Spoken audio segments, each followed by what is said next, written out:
Hello, everybody, and welcome to the Black Advancement. My name is Ajuman Jasante Goodman. On the screen, I have with me Maurice Franklin. I have Takara Mosley. I have Greg Goodman. I have Neka Okoye. Oh no, what is it? Okoye. Okoye. I had it before the meet. You can verify. You did. You did. And off screen, we have the guy on the couch. And welcome to the Black Advancement. Today we'll be talking about HBCUs and PWIs. People who aren't in the know, that's historically Black colleges and universities and predominantly white institutions. Before I get into that, let me just tell you what the Black Advancement is all about. The Black Advancement is a nonprofit organization that looks to combat problems within the Black community through action and dialogue. So let me go to the front street and then we can get into the questions. As a graduate of the illustrious Hampton University, I can honestly say that HBCUs are just different. The atmosphere, the culture, the populations, the homecomings, my God, the homecomings. Anyway, so honestly, it was life-changing. It was a life-changing experience for me, and I could not see myself going anywhere else after being there.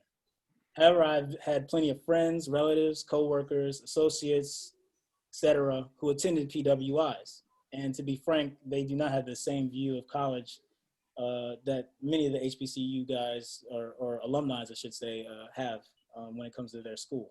They often looked at college as more of a business proposition and cited scholarships or technology and more diversity as the main upsides of their experience.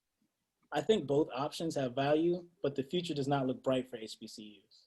Between the diversity warriors, quote unquote, seeing HBCUs as self-imposed segregationists and well-meaning Blacks seeing them as antiquated and depleted, the age-old question of whether Black students should go to HBCUs or PWIs has come to the forefront once again.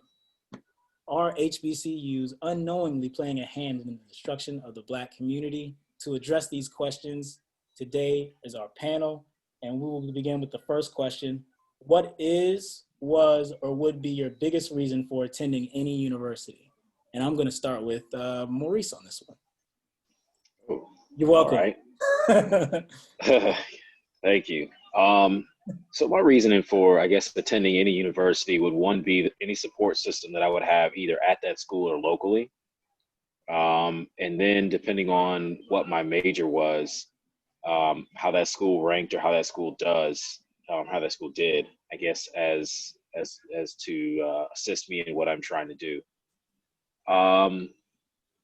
So that's what would lead me to choosing any institution at that point, I guess, at 18 years old. Today, my view on college is a lot different than it was at 18. At 18, just based on, of course, parents, my parents were like, you got to go to school, you got to go to school, you got to go to school to be successful.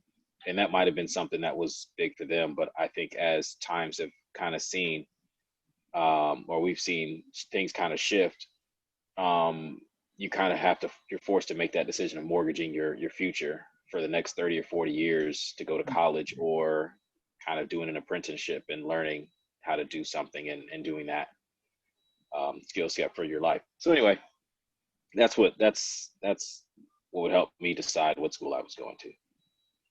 Cara. I think that was your question. Yeah. Okay. Yeah.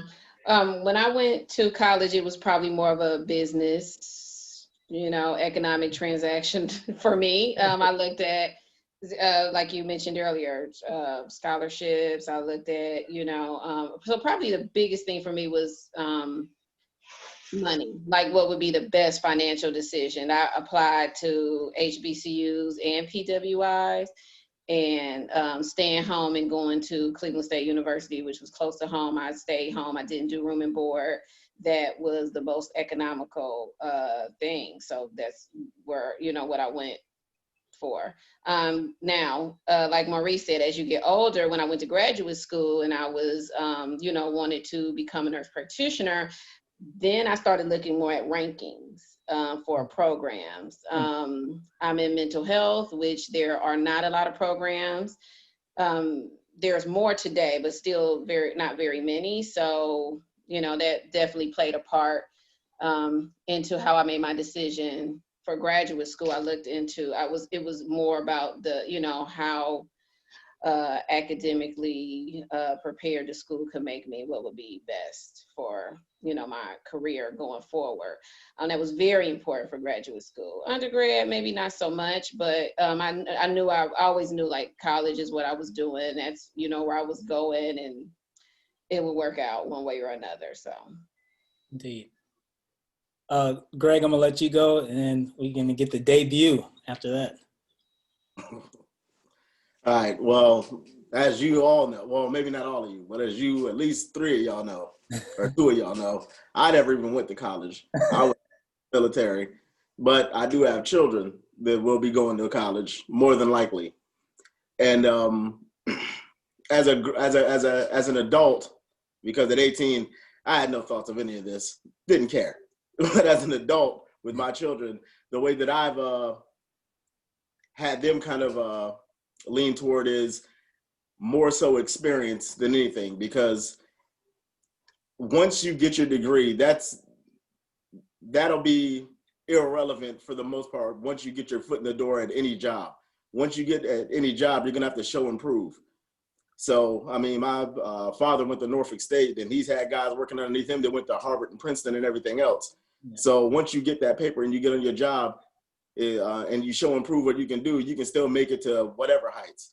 So I tell them the experience of college is what they should really be aiming for. And I feel like the best experience you can have as a young Black person in this country is to go to a HBCU, because I feel like it's probably the closest thing to a utopia that you're going to find in this country at that time.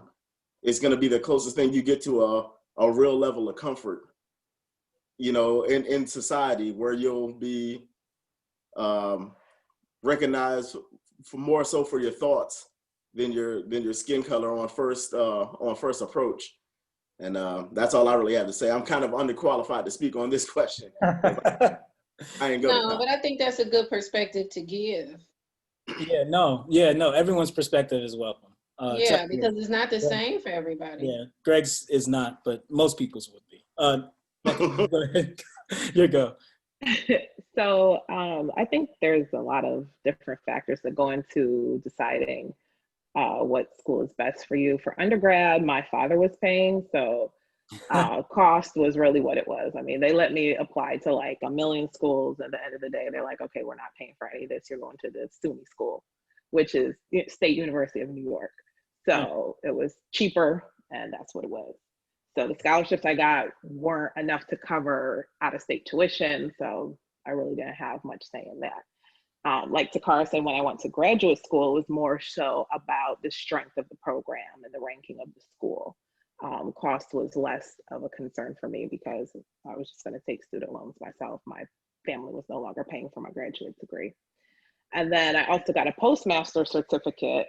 So at that time, what was most important was how that program was going to fit into my work schedule, because my job was paying part of that tuition, and I needed to work full time to get that tuition assistance. So I needed a program that would fit in my work schedule. So that was really the most important thing for that. Yeah, I would say personally, that was the story I was sharing before we started recording. Like, I'm very partial to HBCUs because I went to one, and I had a great experience there. But I mean, like, I think as far as like for my children, like if I was looking for places for them to attend, I would do probably a lot like my father did, and Greg's dad did, and that is basically like, of the choices of your top 5 choices, one of them has to be an HBCU, if for no other reason, just to see it, just to experience the idea of it, just to go and visit it, and to get kind of a feeling of the atmosphere. And I will say this one thing about what Greg had mentioned before. As a person who went from a high school that was dynamically opposed to what college was for me, where it was like one extreme of 99%, he's laughing already, 99% white on one hand, and on the other hand, it was like 98% black on the other. The idea of not having to deal with that extra layer of stuff is a reality. It was a reality for me, at least, where I could come in there and I could just say, oh, I'm a student like everyone else, as opposed to saying I'm carrying the race on my back. So with that being said, I'll go to the guy on the couch, actually. Guy on the couch, you had some comments from the website. What you got, man? All right, question number one. What is, was, or would be your biggest reason for attending any university?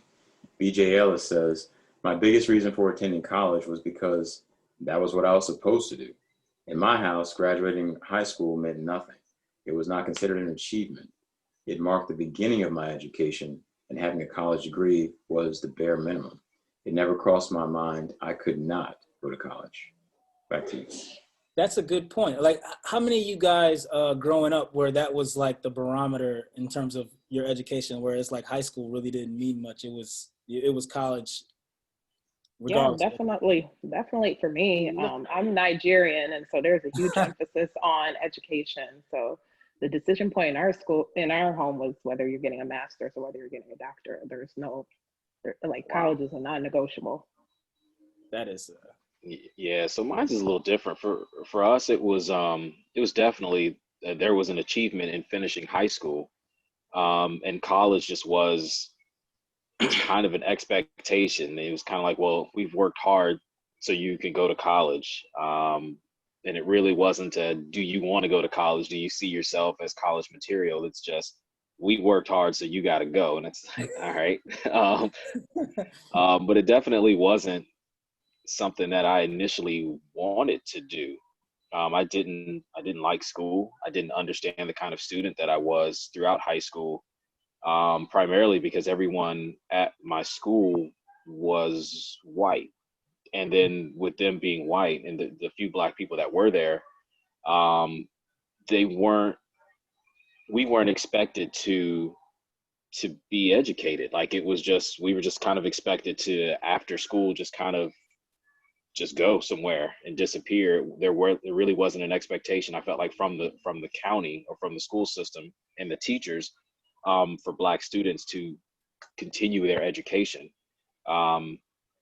So I didn't fully understand, and I didn't see a place for me until I got involved in this group at high school. It's called the Necktie Club, by this guy, Mr. Robinson, and several other people. Mr. Goodman was definitely there as well. And we did college tours, and we went to HBCUs. And the first time I stepped on Hampton's campus, I was like, wait a minute, there's a college full of young Black people that are smart? I was like, wait, this is a thing? And it was such a drastic change from high school, where it was me in classes and teachers trying to get me out of the honors programs and guidance counselors saying, maybe you should think of something else other than college, to seeing people my age that looked like me excelling in college. So it was just different. Carl? Oh Lord, I got lost. This is good. Please remind me where we are. No, basically, no. So the expectation. So BJ, the guy who commented on the, I believe his name was BJ Ellis. Oh, that's what it is. The expectation. Okay, right. I knew you'd find it. It was more. It was primarily my own choice to go to school. I don't believe it was really an expectation. I was like very much a self-motivated child, so I kind of was always like that. So when I went to high school, I took it upon myself to, make sure I was prepared for college, apply to college, to apply for a bunch of different schools. I mean, my parents supported me either way, but they didn't go to college. My father was self-employed, and he worked for Nestle, like he retired there. And again, that was a different time where retirement and benefits were much better than they are now for people who, worked in factories. So, and my brother, he's older than me. He took a year off of college, he did like a break year. Isn't that what they call it? Like where you graduate, you take a year off, then you go to school. Yes. So it wasn't that expectation really in my family, but in my nuclear family. But like my grandfather went to college, my aunts and uncles, I have some, like my uncle is an orthopedic surgeon, another one is an attorney. So, but it was really more so just my choice, and my parents would have supported supported me either way. If I would have decided to go for a trade or decided to work a job, as long as I could take care of myself and whatever success looked like for me, I think they would have been happy. Greg, you got anything to add on this one? Oh, you already know our situation. Of course it was expected. But to quote the late great Rick James, in high school, I was having too much fun, Charlie Murphy. To care enough about school to even make it past, my thoughts were never even on college. But what I always knew is I could run all day and do push-ups. So I pretty much mapped out where I was going because school just wasn't for me at that time. I think if I could go back in time, I definitely probably would have gone to college and did everything else. But at the time I was young and I was just, I was ignorant. I was doing too much in high school. I was doing way too much. So if I could go back, I would actually have given more of an effort. I'll say that. I did just enough to get by because I knew at the end of the day, there was always the military and I could run all day and do a lot of push-ups. And that's pretty much all that you needed to do back then. So I never really thought. I can speak to what Greg was talking about. The idea of a high school diploma being enough in our house was just not where it was. That's not where that was going. It wasn't much past that. It wasn't like NECA where we had to be like, hey, you getting this doctorate or what? You gonna get out the house? Otherwise, it wasn't like that. But it was expected. It was expected of us to finish high school and go to college.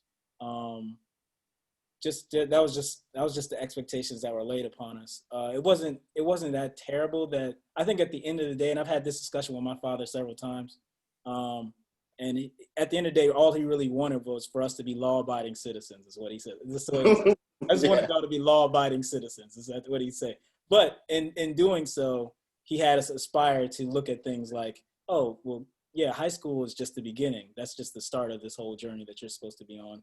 You're expected to do this. You're expected to do that. So even with Greg going to the military or whatever, it wasn't like people were looking at him sideways or anything, but it was just. Oh yeah, it wasn't frowned upon. Yeah, it wasn't frowned upon, but we still had expectations, which was unfortunate for me, of course. Okay, now I'll end the section on that very unsatisfying personal note. So I'll go ahead and direct people to the website, which is www.blackadvancement.com. I'll just plug people to the website. One of the things you can do on the website is hit our research tab.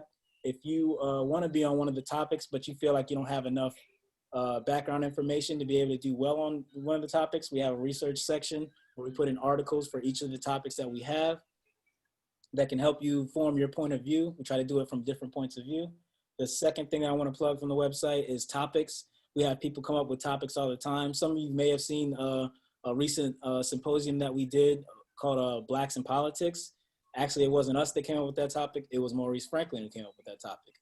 He was looking off in the distance. Okay, he's back. All right, now, another thing that we do is events. Events have been canceled for this year, COVID, but under normal circumstances, we would do fundraisers and we would do other events such as our solutions, which I'll get into later on in the program. And one more thing I would like to plug is our In History section, which is a newer section on our website where we talk about things that are rarely focused on, I think, in some of our U.S. history classes that we go through. So the one and only entry in there so far is about the legacy of the lost cause, about the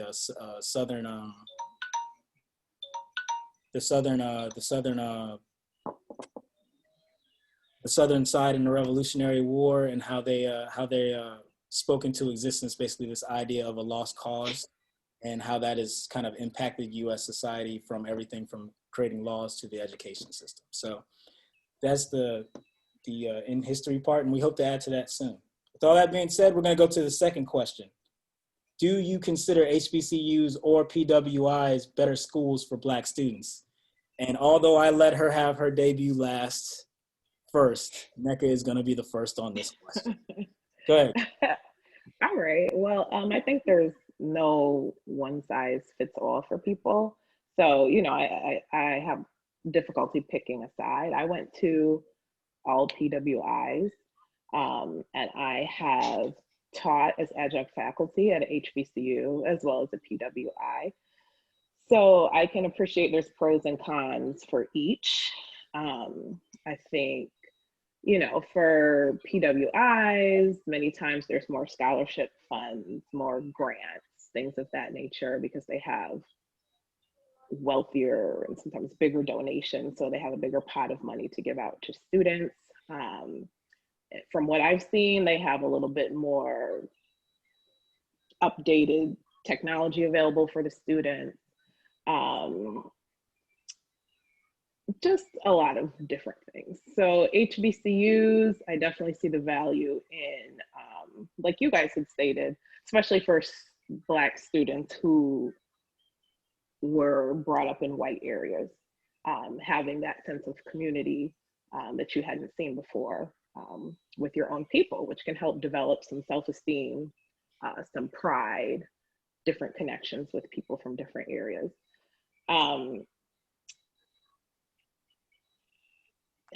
You know, and so I've seen some downsides. I want to be careful about the things I say. So teaching at a HBCU, all schools are not created equal, right? So there's top tiers of PWIs, there's top tiers of HBCUs.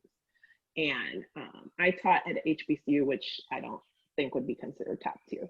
And so some of the things that I was seeing there were the standard was a little bit lower for what we were teaching the students, the things we were giving them, some of the training. And when I questioned that, I got pushback from administration and some of the other professors, like, you know, this isn't a fancy elite school that you're used to. This is just such and such university.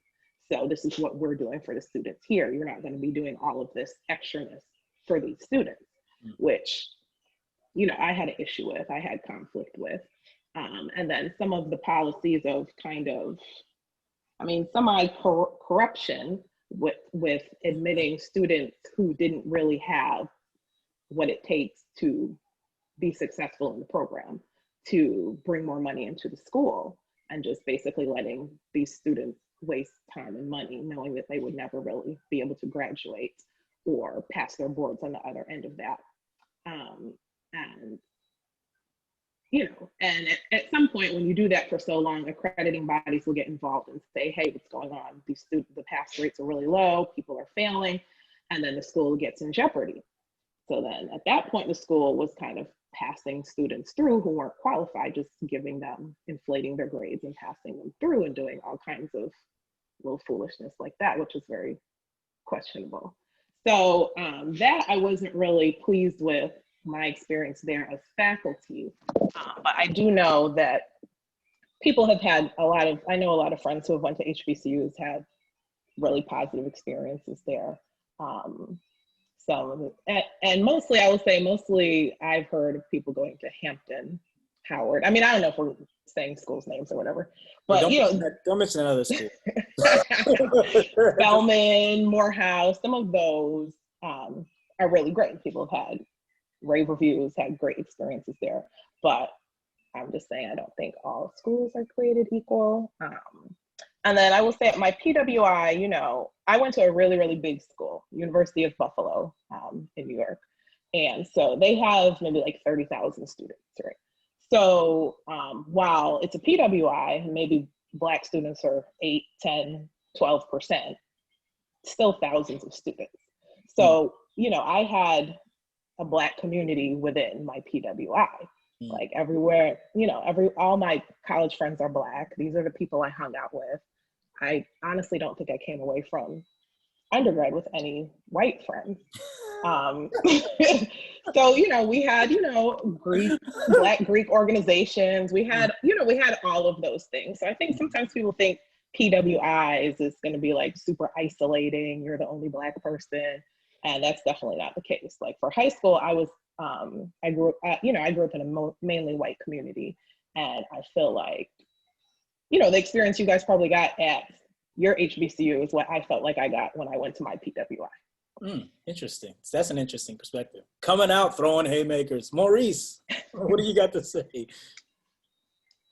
Can you repeat the question? Yeah, I can. Do you consider HBCUs or PWIs better schools for Black students? I don't think that there is a better or worse option for anyone. I think it's about what that student is looking for and what that student needs. Yeah. Again, for me personally, I needed to see people that looked like me, striving for educational excellence. Like that is something I needed to see. For others, they may need to, like for those that may be from like PG County, where that's primarily what they see. Yeah. It may not be one thing or another for them to go to an HBCU or not. It's just different. But I don't think that there is a better option. I think again, like it's what that student needs, what that student's life experiences had been up to that point, and what they're looking to get out of their college experience moving forward. I think that HBCUs are extremely necessary because they give us options. And I think it gets lost on the reason why HBCUs exist in the first place, and that there still are issues with some PWIs admitting Black students.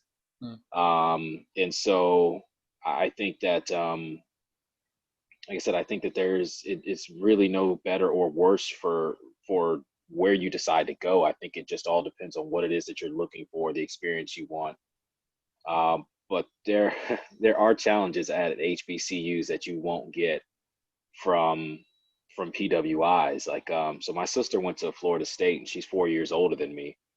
And I went to Hampton, and the difference in a top tier ACC school to a top, I guess to me is a top tier school in the MEAC, they're just worlds apart. Like the dorms, the grounds, the athletic buildings, the cafeteria, like everything. It was impressive. And so that was my first experience of a college campus, was Florida State. And then I remember driving across the train tracks, which is the campuses are literally right next to each other, was FAMU. And I couldn't believe, I was like, wait a minute, what happened to the college campus that I was, that we just saw? and there's just, like NECA said, there are levels to HBCUs, because even between, I'm trying not to throw shots at some schools, but it's just a difference between FAMU and Hampton's campus. They're just completely different. Sorry. Not as far as the education, I couldn't say, because I didn't go to FAM, but it's just different. And so, but I think that just those colleges being there, the access to the HBCU experience or a PWI experience are both necessary in the growth of the Black youth. Takara, I'm gonna let you go next. I would say I agree with what Nick and Maurice, like what you guys are already saying. For sure, it depends on the student. It depends on what you need. And that may also be the benefit of, maybe having a parent or having, family members, anybody, a neighbor, just somebody around you who also went to school, and having more influences to know what's going to, for you to figure out what's best for you. Because I think that when you are 18, like Greg was saying, like when you're young, you may not really know what you want to do or what you need and what you're looking for. And it's not all about, I don't think it's that academic piece. I think it's also it's more so, what's more important is how much support you need socially, especially when you're, for an African-American student. When you, some of us can be okay, you okay with being the only Black person in the room, the only Black person on your job, the only Black person, walking across that stage when you're graduating. But most people, I think it would be fair to say most people need to feel that sense of community. They need that support. They need to feel like they belong, or they're not going to be successful, which really it doesn't mean that it's no bearing on your intelligence. It just means that if you don't feel like you belong, it's hard to be successful when you are stressed out and unhappy and depressed. You can't perform your best when you just feel like out of place, especially when you're that young. There hasn't been some people aren't, most young people aren't that emotionally mature yet to be able to just like move forward and deal with, a stressful environment when you are, at you know, when you're like going to the next level in your life and you are, you know, trying to reach these kinds of goals and you're, you know, doing, you know, college coursework, the success is not always linked. I think sometimes it's, again, not, I just think it depends on how much social, like how much support you need, you know, and if you don't feel like you belong, you know, that PWI may not work out, but that could be different. It could also be the reverse, depending on that child. They might feel like going to a Black school is, you know, and they might be like, "Ooh, child, this is a little bit too much," or it might be too distracting, you know, because I mean, a lot of my friends went to Black schools, and you know, like you said, you go to HBCUs, you go to them homecomings, and it is a whole, I mean, it's going down, okay? And I mean, you have a good time, but what you also see at some of those schools is they partying all the time, a little bit too much.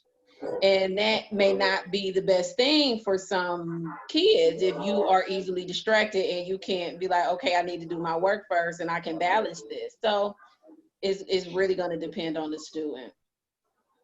Yeah, I didn't catch that last part. I wasn't paying attention. Greg, you saw what I did there? You saw? Never mind. Yeah, them homecomings. I was like, ooh, child. I mean, a lot of people are going through withdrawal this year, not having homecomings and stuff because of tough, COVID. man. I mean, people are, some of my friends are like distraught.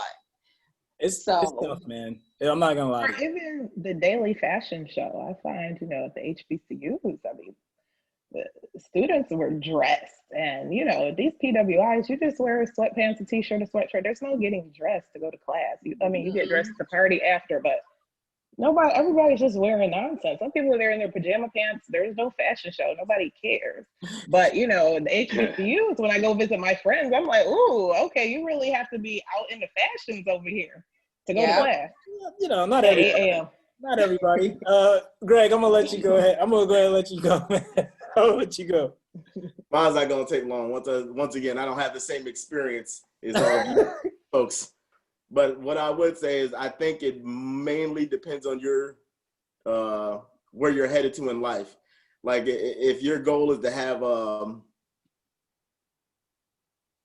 certain jobs that need certain connections, or you have a chance to become a pro athlete, then I think that those sorts of things have more should have more bearing on where you go to school at that point. But if you're just a guy or a person who really doesn't know yet what you're trying to do or what your purpose is and what your end goal is, I would always say to go where you're most, I don't want to say comfortable, I would say where you feel most welcome at.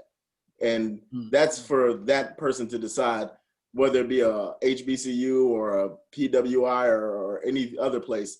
So I would say if you have a goal in mind and you already have that goal at 18 and you know where you want to go to, you make all your decisions based on focusing on that one goal. And whatever school that leads you to, that's where you should go to. However, if you don't have a clue and you're just going through the motions and going to school and just trying to figure things out, then you should go with what is the best environment for you, no matter what the school is. That's a good answer. As long as you feel like you can succeed in that program, whichever program it may be. I'm gonna go to the guy on the couch. Guy on the couch, man, what you got for question number 2? All right, question number 2. Do you consider HBCUs or PWIs better schools for Black students? Rob Cole says, PWIs are better to me only because you'll go to school in an environment that is just like the one at which you will work. Most places you'll work with a college degree will be largely white. Like it or not, it's a fact. I'm sure HBCUs can prepare folks to work in that world, but practicing isn't playing. And at a PWI, you're in the game every day, not reading about it or hearing someone speak about it. Back to you. So that's an interesting point brought up by Rob Coles from the website. Anyone have a response to that? I would agree. Yeah. I would agree with that. Hell no, I don't agree. Some friends, some of my friends who went to HBCUs feel like they were not prepared, you know, for the work environment. And again, that may not be the academic or the performance of your job. However, they felt socially out of place because they came from, you know, at HBCU where you had all of this support, you had professors and, you know, students, like everybody wanted you to succeed. And then you go into a white, you know, to a job where you're the only Black person and they could care less, you know, sink or swim. It's on you. You better know how to swim. So some people may not be able to make their transition. And I mean, most people do, but it can be a tough transition to make coming from a HBCU versus being, you know, like you go to a PWI, you might be more prepared to kind of navigate that. But, you know, I don't know. I tend to just think that Black people are resilient. I mean, we survived a lot and we make a way, so we'll be fine. Hey, Greg, I'm going to let you go right after this, but I will say that I think that there's some merit to what Takara said as far as like the idea, at least from my experience, HBCUs definitely have the feel of supporting you. You know what I mean? It's definitely that. If you feel supported much more so within that school structure and in terms of they're rooting for you to succeed. You know what I mean? I don't know how it is at PWIs, but I've gotten the sense from people who I know from PW that have gone to PWIs, that's not the case, at least the way that some of the students have felt. Go ahead, Greg. I would say it depends on which one you go to. I'm sorry, Greg, but I would say it depends on the one you go to, because undergrad, I had a lot more support. It was a much more of a, Black people had more of a presence on my undergraduate on my undergraduate campus. So we had a homecoming. It was much smaller, nothing like if I went to a HBCU, but we had a Black student union. I participated as the treasurer, and, you know, there were a lot of programs that were supportive to Black people. But I didn't go to a HBCU, but from what I heard, it's a big difference. But then when I went to graduate school, graduate school is completely different. You are an adult learner. You kind of more expected to be more independent anyway. But that is where I was kind of like, ooh, you know, I mean, I got a lot of the,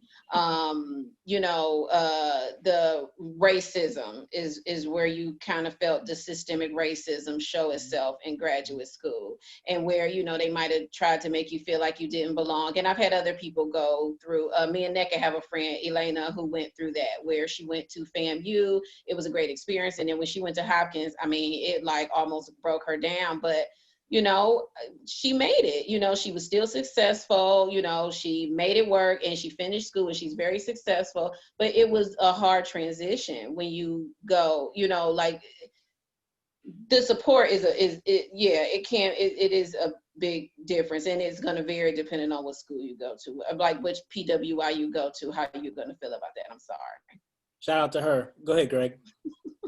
I was going to say, Rob makes an excellent point with that, which is why I feel it is important that if you can go to a HBCU and it can still get you to all the goals that you can make, you know, then you go, because you've literally got the rest of your life to be in that uncomfortable situation, the rest of your life. Yeah. So I think it's important to take those couple of years to be able to feel normal in this country. You know what I'm saying? To be in an environment that is there to insulate you and your beliefs and everything else at that point, because literally the rest of your life, once you leave that place, you're gonna be entrenched in that the entire time. So I don't see the point in, like I said, unless you're in a certain position and you know where you go and you already have a certain goal, I don't see the point in putting yourself through that for 4 more extra years than you have to. You know what I'm saying?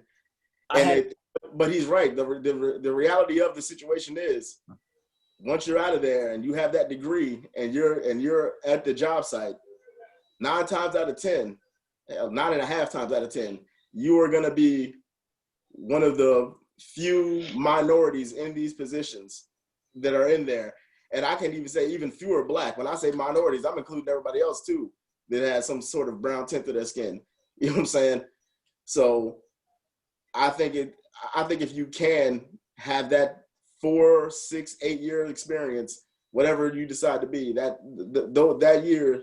those years to be comfortable, well, not even comfortable, because the work is still the work, you know what I mean? But to have that kind of support system and be able to lean on somebody and have somebody be able to see things from your point of view and understand you, I think that's important to have. And when you're going through those struggles in the next level, you can always look back at those times that help you get through that next level. Go ahead, I Maurice. just want to Oh, give go a ahead, different, oops, sorry. go ahead, Nico. I'm sorry.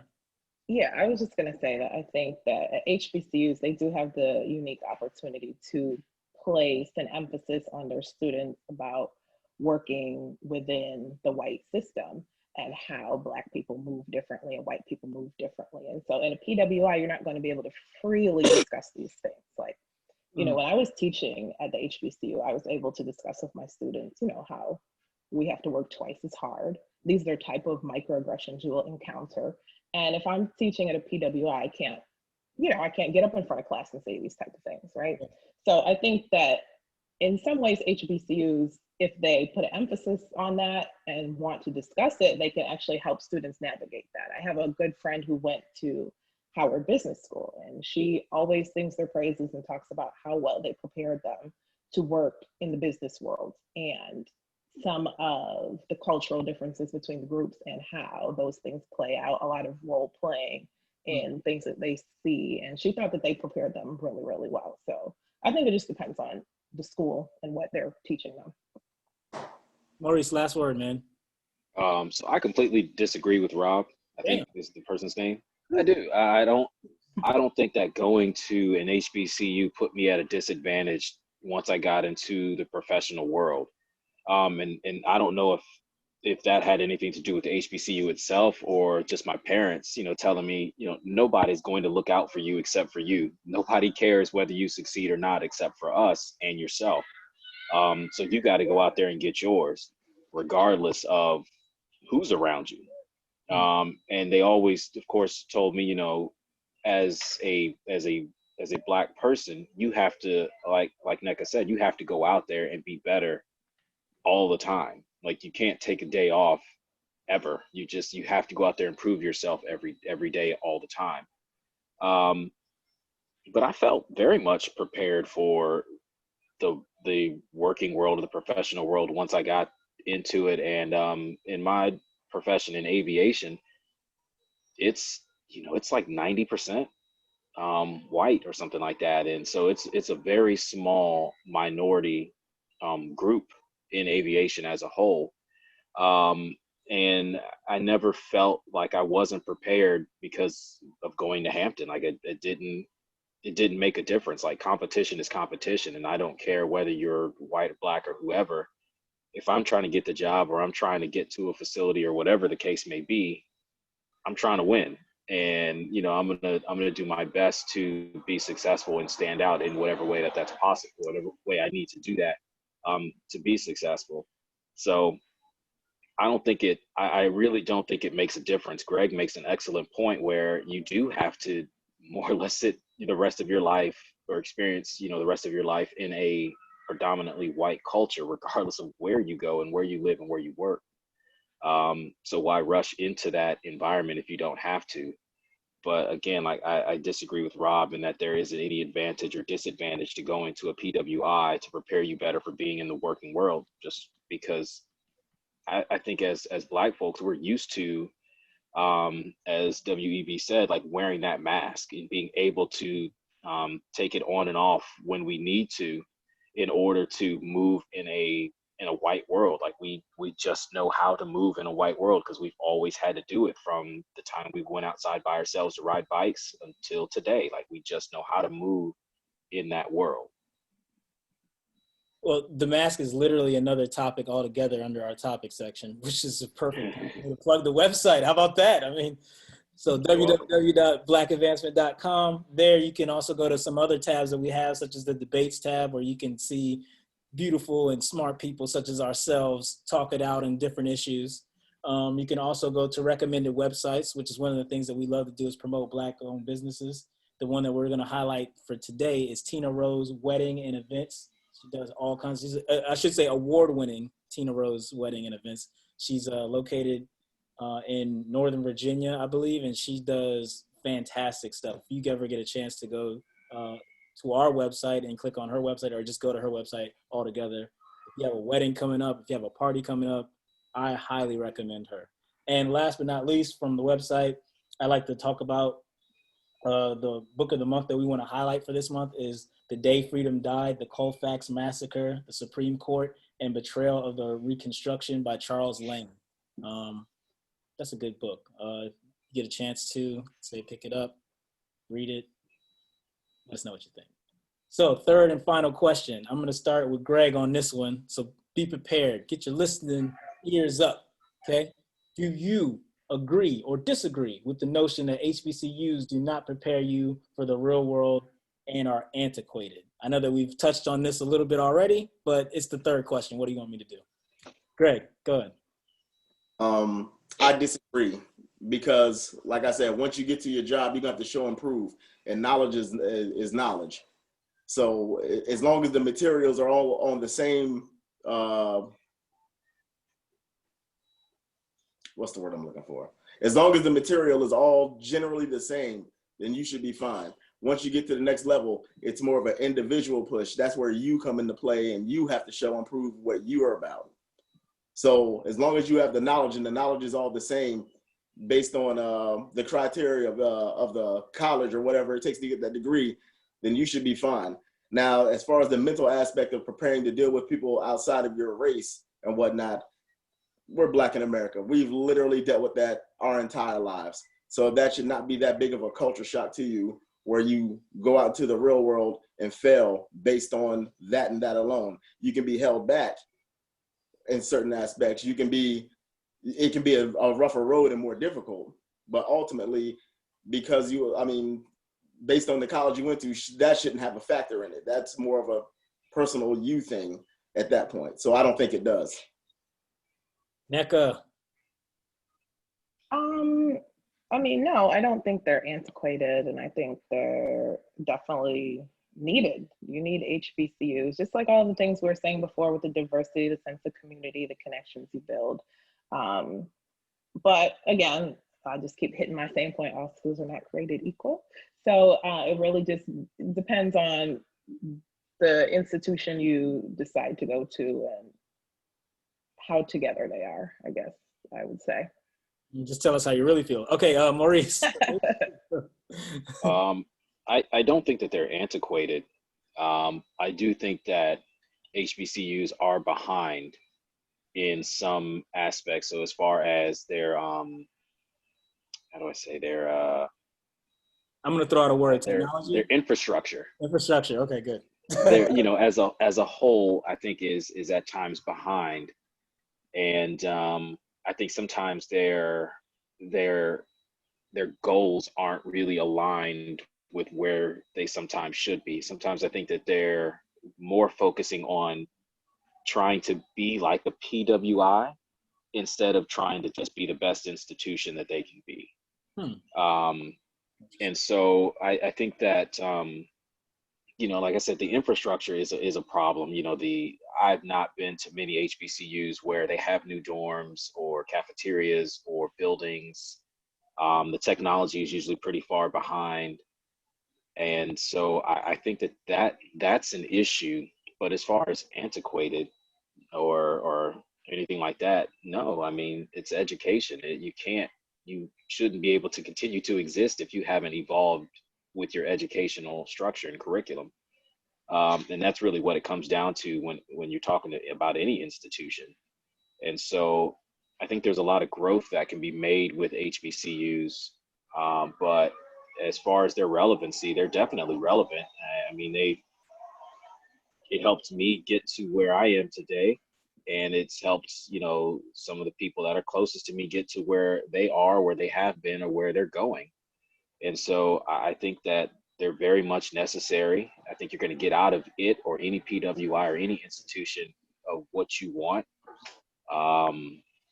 The main thing, again, and I'll just make this last point and then I'll be done, that I got from Hampton was it taught me how I learn. And a lot of times you can get lost in the numbers from what I hear at a PWI, because you're in a classroom with like 300 people. It's like an arena almost.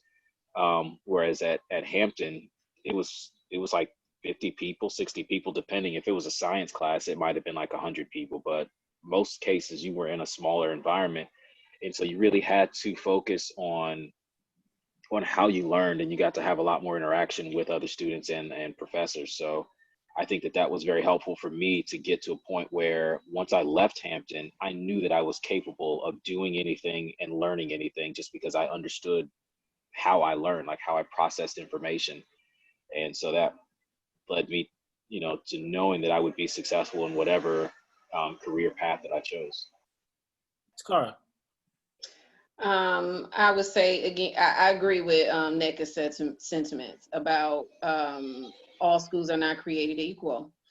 And I don't think antiquated is much of an issue. I mean, I agree with that the issue, I mean, we could probably say antiquated, like you said, when you talk about technology or, infrastructure, like organization, things of that nature. But Financial I know, aid. Financial aid, yes. Financial aid, paying people on time. Whoa, relax. Relax.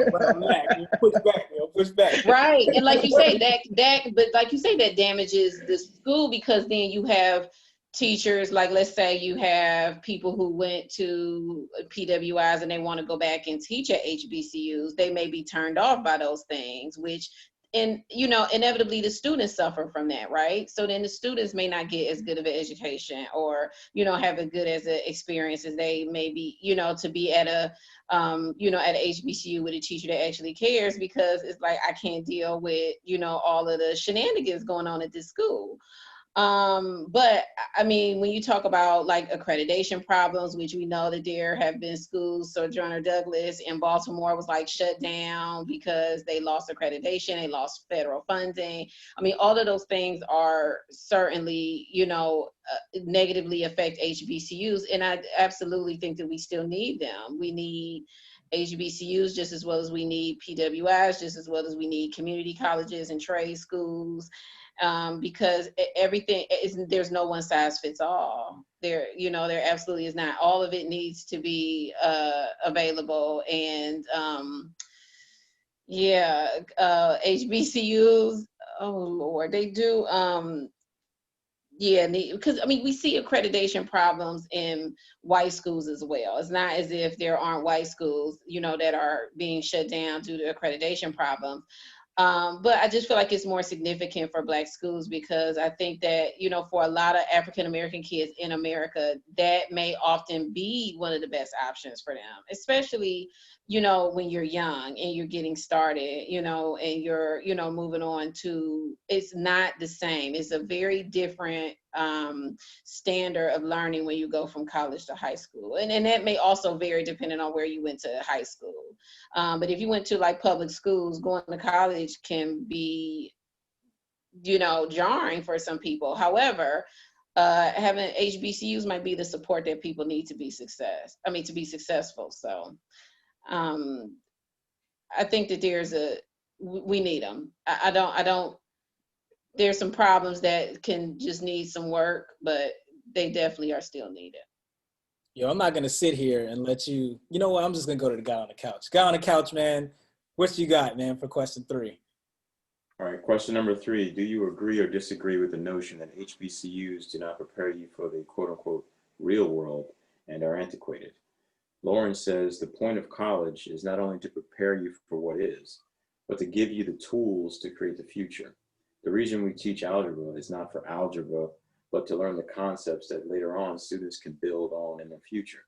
Algebra can lay the foundation for medical school, engineering, or research statistics in their PhD programs. College is just the vehicle to spark ideas in its students.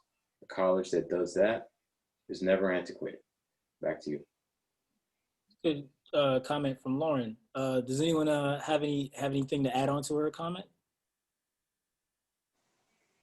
I mean, that algebra comment was, I mean, I'll never say algebra is necessary. You'll never get me. I'll never concede to that. I'm not gonna say that you disparage algebra.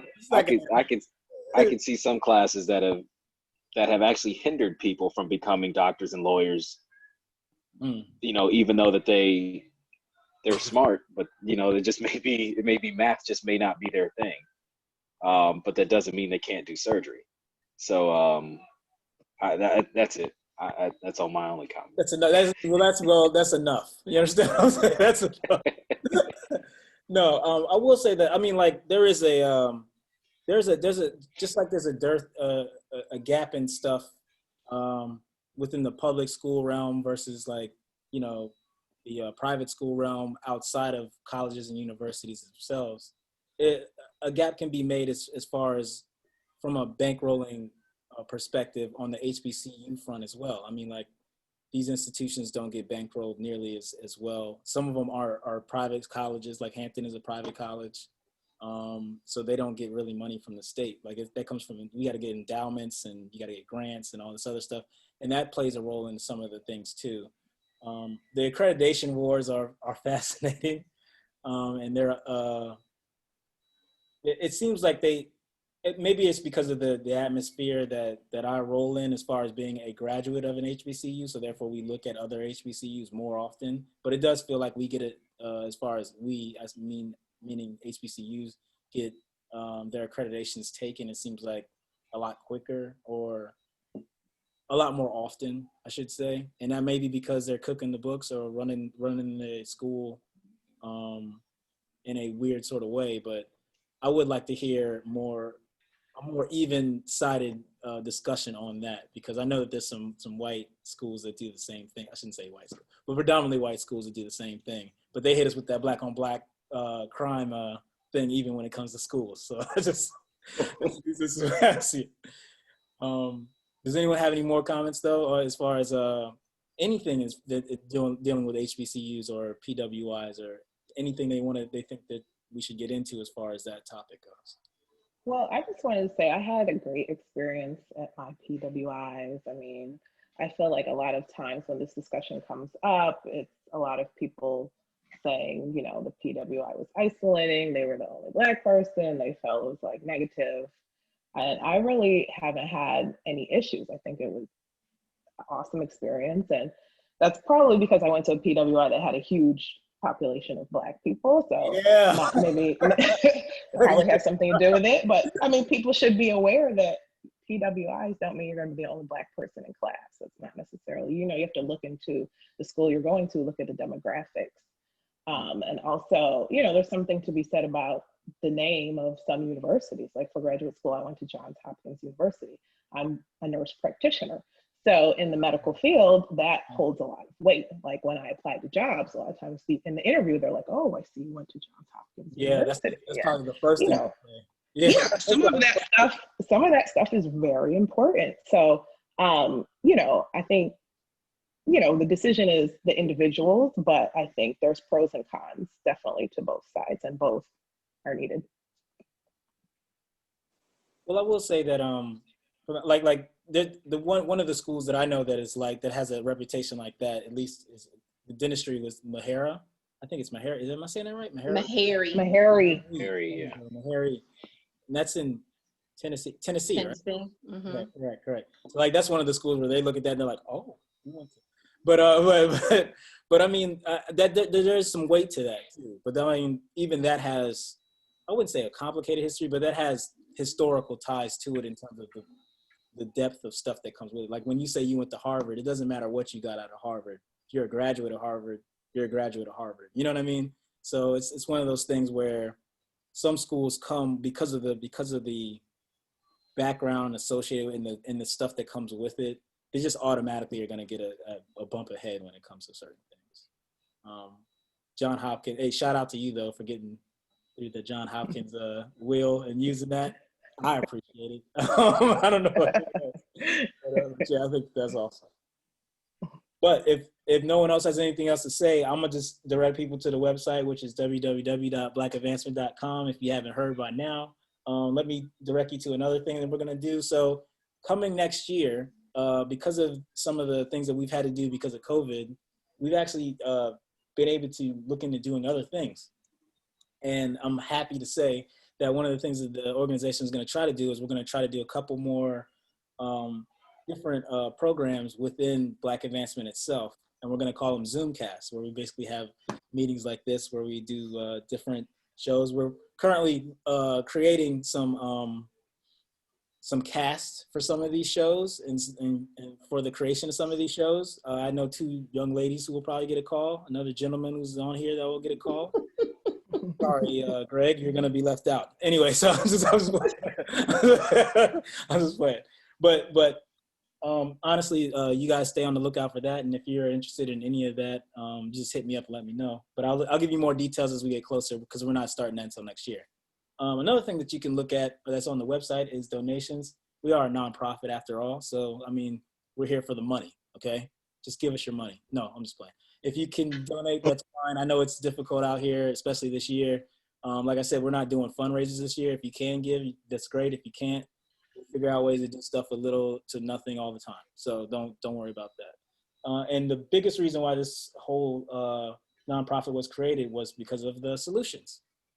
So solutions is a what is that? So solutions is someone came by and distracted me. Solutions are the reason why we started the organization in the first place. And then I know solutions is kind of a big word, but the principle behind it is really to say like, hey, you can do something within your space. You can do something within your sphere of influence. You can do something within your life itself. And by doing so, you can help change the perspectives of things that go on in your community and your own personal Black community, wherever that community may be. So one of the things that we do is we do things from everything from financial advice to, helping our local schools with backpacks and supplies and helping people pay for school lunches and things of that nature. So and it's not only just us as a group who do it, you could also lead a solution as well. So if you have something that you've been thinking about you feel it's a perpetual problem within the Black community, don't just think about it, devise a plan and come to us and we can help support you in trying to get this plan off the ground, because that's what we're supposed to do as people. Before I leave, I want to shout out somebody else, and that is a Black person you should know, who you should also have on the website. Black person you should know today is Charlotte E. Ray. She lived from 1850 to 1911. She was a graduate of Howard University School of Law, and in 1872, and she was the first woman to be admitted to the DC bar and the first Black female lawyer in the United States. She went to Howard University, by the way, which is, anyway. So I'd like to thank everybody for coming out. Hey, shout out to NECA. Great debut for you. Way to go. Thank you. Right. Shout out to Right. Greg. Okay. Shout out to Reese. Shout out to Dakara, who I believe was not once, but the 2-time Rapper of the Year. So thank you everybody for watching. Follow us on Facebook at The Black Advancement, on Twitter at BAINC44. On Instagram, it's BA_Inc_44. And also at our website, which is, okay, there we go. Yeah, also at our website, which is www.blackadvancement.com, which I'm pretty sure you've heard me say several times already. So all that being said, until the next time, Black people advance. Any shout outs for anybody? Oh, shout out Hampton University. Oh, you know what it is, man. All right, I'm done recording. I'm done.